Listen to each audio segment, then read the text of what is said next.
بسم اللہ الرحمن الرحیم۔ السلام علیکم تمام دیکھنے والوں اور سماعتوں سے ٹکرانے والی آواز کو صدام ریاض کا پیار اور محبتوں برا سلام۔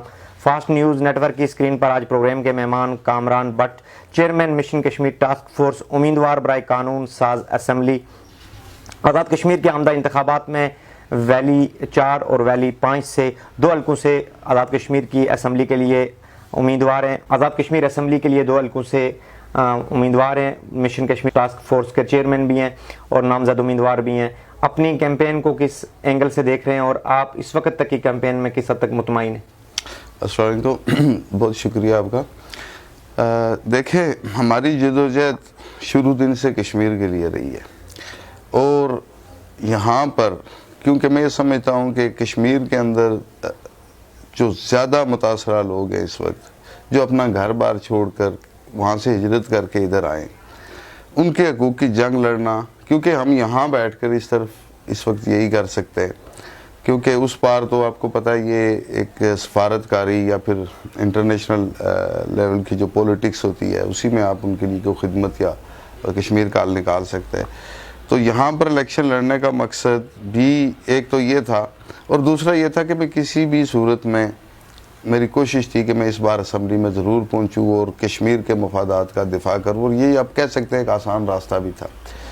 میں اپنی کمپین کو بہت اچھے طریقے سے ہینڈل کر رہا ہوں، اور میں یہ سمجھتا ہوں کہ لوگوں نے میری سوچ سے زیادہ، میری توقع سے زیادہ لوگوں نے مجھے ویلکم کیا ہے، اور لوگ اپریشیٹ بھی کر رہے ہیں، اور لوگ خود مجھ سے رابطہ کر رہے ہیں، کیونکہ لوگوں تک جو اطلاع پہنچ رہی ہے، یا لوگوں تک جو ہمارے جو مشن کشمیر ٹاسک فورس کے جو ہمارے غازی ہیں، میں غازی کہتا ہوں کیونکہ ہم ایک ایسی جنگ لڑ رہے ہیں کشمیر کے اندر، جو کہ اس وقت واحد ہماری ایک ریاستی جماعت ہے جو کہ کشمیر کی آواز کو بلند کر رہی ہے۔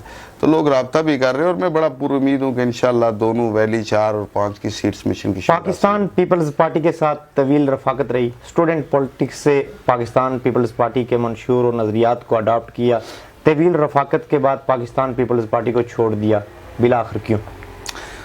دیکھیں، بات یہ ہے کہ میرے آبا و اجداد مسلم کانفرنس یا مسلم لیگ کے ساتھ رہے، اور جب میں اسٹوڈنٹ پولیٹکس میں آیا تو مجھے بھی کہا گیا گھر کی طرف سے بھی کہ ہمارے باپ دادا کی جماعت ہے اور آپ اس کو آگے، لیکن میں اس وقت یہ سمجھتا تھا کہ نظریہ علاقے پاکستان، اگر آپ صرف اسی نظریہ کو لے کر چلتے ہیں، باقی چیزوں کو اگر آپ اوائڈ کر دیتے تو کشمیریوں کے ساتھ زیادتی ہے، اور اسے حق خود ارادیت نہیں کہا جا سکتا، بلکہ آپ یہ کہہ سکتے ہیں کہ یہ ایک آپ فورسلی لوگوں کو ایک طرف مجبور کر رہے ہیں کہ آپ ایسا کریں۔ پیپلز پارٹی کے ساتھ بہت اچھی رفاقت رہی، بہت اچھا وقت گزارا۔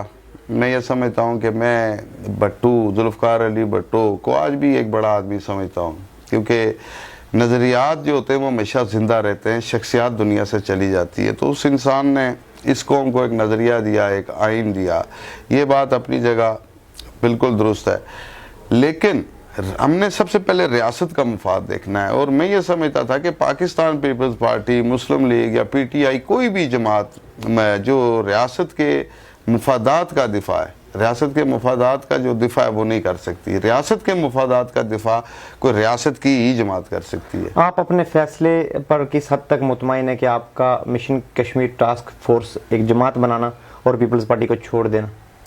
میں یہ سمجھتا ہوں کہ میں نے جو پیپلز پارٹی کے ساتھ وقت گزارا، بے شک اس میں کوئی شک نہیں کہ میں نے سیاست سیکھی، مگر دوسری طرف میں یہ سمجھتا ہوں، میرا ضمیر مجھے ملامت کرتا ہے کہ میں نے وہ وقت اگر ریاست کو دیا ہوتا، ریاست کی کسی جماعت کو دیا ہوتا، تو میں سمجھتا ہوں کہ آج میں اور زیادہ بہتر طریقے سے کام کر سکتا۔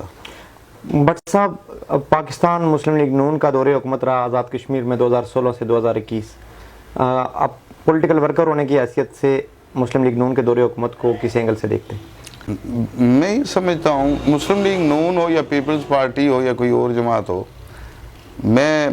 میری توجہ زیادہ کشمیر پر ہوتی ہے۔ میں سچی بات آپ کو بتاؤں، میں نے پاکستان کی نیوز کو سننا ہی چھوڑا ہوا ہے، بڑا عرصہ ہوا، انٹرنیشنل نیوز سنتا ہوں، کشمیر کے والے سے کوئی آرٹیکل وغیرہ وہ دیکھتا ہوں، لیکن میں ایک بات یہاں واضح کر دینا چاہتا ہوں۔ فاروق حیدر صاحب سے میری ملاقات کافی دفعہ ہوئی، ان کے اندر ایک ڈبل پرسنالٹی ہے، صحیح جس نے ان کی ذات کو، جماعت کو، ریاست کو بڑا نقصان دیا. ٹھیک ایک طرف بعض اوقات تو آپ دیکھتے ہیں کہ وہ روتے بھی ہیں کشمیر کے لیے، صحیح اور دوسری طرف آپ دیکھتے ہیں کہ وہ ایسے فیصلے بھی کرتے ہیں جو کہ ریاست کے لیے ٹھیک نہیں ہے. تو میں یہ سمجھتا ہوں کہ ریاست کے لیے ان کا دور سوائے رونے دھونے کے، میں ایک لفظ استعمال نہیں کرنا چاہتا، سوائے رونے دھونے کے اس سے زیادہ ریاست کو کوئی فائدہ نہیں ہوا. اور یہ ٹوٹلی ایک فیک، ایک ایموشنل بلیک میلنگ تھی جو کبھی پاکستان تحریک انصاف پاکستان کے چیئرمین عمران خان نے اس وقت تک کے اپنے دور اقتدار میں کشمیر ایشو کو کس حد تک ڈیفینڈ کیا؟ میں عمران خان کو سیاستدان ہی نہیں سمجھتا. صحیح میں عمران خان کو سیاستدان ہی نہیں سمجھتا. اور میں آپ کو سچی بات کہوں کہ اگر دنیا میں وہ آخری سیاستدان بچ جائے اور مشن کشمیر بھی نہ، اور مجھے اس کے پیچھے چلنا پڑے، تو میں یہ ملک چھوڑ دوں گا، میں سیاست چھوڑ دوں گا، اس کے پیچھے کبھی نہیں چلوں گا. میں اس سے زیادہ کچھ نہیں کہوں گا. عمران خان کی کارکردگی پر بھی اگر کوئی کامنٹ کرنا چاہیں تو؟ عمران خان کی کوئی کارکردگی نہیں ہے. ایک انسان کے اندر کوئی صلاحیتیں تو ہوتی ہیں اللہ تعالیٰ کی طرف سے. وہ ایک اچھا پلیئر ہو سکتا ہے. مجھے اس کی ایمانداری، یا میں تو اسے ایمانداری کا کریڈٹ بھی نہیں دیتا، لیکن چلیں اگر دنیا کہتی ہے، کہتے ہیں نا نکارہ ہے وہ خدا، کیا کہتے ہیں، صحیح دنیا کہتی ہے جی بڑا وہ ایماندار ہے، تو چلے میں مان بھی لیتا ہوں. تو اس سے فرق نہیں پڑتا. ہم نے ریاست کو چلانا ہے، ہم نے ملک کو چلانا ہے، ہم نے انٹرنیشنل پالیسیز کو آن کر رہا ہے. تو جس شخص نے آج تین سے زیادہ سال ہو گئے، 3 سال ہو گئے، جو شخص آج تک یورپ کا دورہ نہیں کر سکا، جو شخص آج تک مغربی دنیا میں جا کر اپنی آواز، اقوام متحدہ میں تو دیکھیں سارے ہی وزرائے اعظم جا کر خطاب کرتے ہیں نا، ایک دفعہ چلا جانا یا امریکہ چلا جانا، وہ آپ جسے کہہ سکتے ہیں کہ وہ ایک آفیشلی ان کے دورے تھے. نہ وہ سفارتکاری کر سکے، نہ وہ کشمیر ایشو کو اٹھا سکے. بٹ صاحب، بلاول بھٹو زرداری، عمران خان اور نواز شریف پہلے نمبر پہ کس کو دیکھتے؟ بڑا مشکل سوال آپ نے کیا ہے، بہت مشکل سوال کیا. اگر آپ سے پوچھا جائے کہ ان سیاسی شخصیات میں سے آپ پہلے نمبر پہ کس کو رکھتے ہیں؟ میں آنیسٹلی آپ سے کہتا ہوں پیپلز پارٹی کا نظریہ ان جماعتوں سے اچھا ہے. مگر جہاں تک بات کی جائے اس وقت شخصیات کی آپ نے کی ہے، تو یہ مت بھولیں کہ نواز شریف جو ہے وہ ابھی میچور ہو چکا ہے.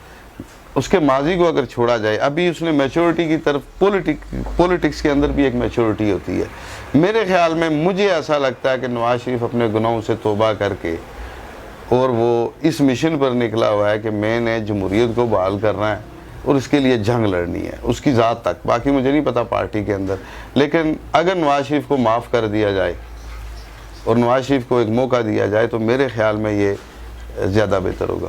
اگر آپ کو ویلی 4 اور ویلی 5 سے لوگ ممبر اسمبلی منتخب کر کے اسمبلی میں بھیجتے ہیں تو آپ کا فرسٹ پرائرٹی پہ کام کیا ہوگا؟ میرے ذہن میں جو 2 چیزیں ہیں، ایک تو یہ ہے کہ مجھے جو خدشہ ہے، ہم سب کو ہے لیکن ہم بولتے نہیں ہیں، مجھے جو خدشہ ہے کہ کشمیر کو صوبہ بنانے کی سازش کی جا رہی ہے. تو میں یہ سمجھتا ہوں کہ اللہ تعالیٰ نے شاید مجھے اس کام کے لیے چنا ہے کہ میں وہاں جا کر اس کا دفاع کروں گا. اگر صوبہ بنانے کی کوشش کی گئی تو مشن کشمیر ٹاسک فورس کیا کردار ادا کرے گی؟ ہم وہ کردار ادا کریں گے کہ تاریخ یاد رکھے گی.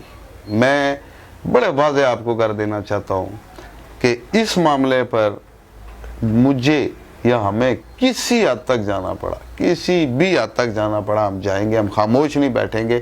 اگر کچھ نہ کر سکے تو ہم کو حالانکہ پل سے چھلانگے لگا دیں گے دریا میں اجاجن. ہم یہ کام نہیں ہونے دیں گے. تاریخ کے اوراق کو الٹ کر دیکھا جائے تو یہ بھی ایک تاریخ میں بات ملتی ہے کہ جب بھی جس نشست سے آپ الیکشن لڑ رہے ہیں اس نشست پر وفاق کے ٹکٹ کے ساتھ لوگ اطاعت کر دیتے ہیں. مشن کشمیر ٹاسک فورس کے بحیثیت چیئرمین ہونے کی حیثیت سے آپ اس طرح کا کوئی عمل تو نہیں کریں گے؟ دیکھیں، فرض کرتے ہیں کبھی ایسا بھی ہو جاتا ہے کہ کچھ سیٹس ادھر سے کچھ ادھر سے، اور فیصلہ آ کے اگر فرض کیا مشن کشمیر پر یا کوئی 2 سیٹوں پر آ کے رک جاتا ہے کہ آپ لوگ کس طرف جھکاؤ ہوگا، تو اس میں ایک بات جو سب سے پہلی چیز میرے ایمان کا بھی حصہ ہے، جو جماعت ہمیں یہ شیورٹی دے گی، لکھ کر دے گی کہ دور اقتدار کے دوران ریاست کو صوبہ بنانے کی سازش بھی نہیں کی جائے گی، اور دوسری بات کہ ریاست کی بالادستی کے لیے جو ہمارے چیف سیکرٹری یا دوسرے آئی جی ہیں یا یہ لوگ، ان کے اختیارات کو بھی کم کیا جائے گا. اور ریاست کی بالادستی قائم کی جائے گی تو سوچا جا سکتا ہے اس کے لیے. میں عمران خان کو سیاستدان تو نہیں سمجھتا. شاید آپ کا اشارہ یہ ہے کہ اگر آپ کو پی ٹی آئی کے ساتھ کرنا پڑ جائے. میں عمران خان کو سیاستدان تو نہیں سمجھتا, لیکن میرے نہ سمجھنے سے فرق نہیں پڑتا, کیونکہ وہ پاکستان کا وزیر اعظم تو ہے اور پاکستان کا عمل دخل کشمیر میں بہت زیادہ ہے, تو ہمیں انہی کے اندر رہ کر ان چیزوں کا دفاع کرنا ہے. بٹ صاحب آخر پہ مشن کشمیر, اس میں ایک اتحاد والی بات نہیں کہ اگر ہم کسی کے ساتھ اتحاد کریں یا کچھ کریں, وہ ہم ووٹ کی حد تک, حکومت بنانے کے لیے ووٹ کی حد تک ہم اپنے مفادات کو, ریاست کے مفادات کو سامنے رکھ کر کوئی فیصلہ لے سکتے ہیں. بٹ صاحب آخر میں مشن کشمیر ٹاسک فورس کے سننے والوں کے لیے, نوجوانوں کے لیے, بہنوں بھائیوں اور دوستوں کے لیے اور تمام سننے والوں کو سوشل میڈیا پر اپنی طرف سے کوئی آخری پیغام دینا چاہیں تو کیمرے کی آنکھ میں آپ دے سکتے ہیں. میرا آخری پیغام یہی ہے کہ جہاں جہاں ہمارے امیدوار نہیں کھڑے اس وقت, وہاں پہ اگر آپ کسی اپنے پسندیدہ امیدوار کو ووٹ دینا چاہتے ہیں, اگر جماعت کوئی فیصلہ نہیں کرتی مستقبل میں, تو اپنا ووٹ جلا دیں, پی ٹی آئی کو نہیں دینا. میں بڑے دعوے سے میں لائیو یہاں پہ آپ سے بات کہہ رہا ہوں, مجھے پورا یقین ہے, اور میرے پاس جو انفارمیشنز ہیں اور میرے پاس جو اطلاعات ہیں, یہاں سے نہیں بلکہ باہر سے, یہاں جو میرے پاس اطلاعات ہیں, کشمیر کا سودا ہونے جا رہا ہے. ڈیفینیٹلی یہ جتنا کچھ اس وقت ہو رہا ہے, اس کے پیچھے صرف اور صرف ایک پلان ہے کہ کشمیر کو صوبہ بنایا جائے. Chairman mission Kashmir task force Kamran but کی گفتگو آپ نے سنی. آپ اس گفتگو کو کس اینگل سے دیکھتے ہیں, کامنٹ سیکشن میں تہذیب و تمدن کے دائرے میں رہتے ہوئے اپنی رائے کا اظہار ضرور کیجیے گا. فاسٹ نیوز نیٹ ورک کی اسکرین پر اگلے پروگرام میں پھر کسی شخصیت کے ساتھ ملاقات ہوگی. نیک دعاؤں میں یاد رکھیے گا. اللہ نگہبان.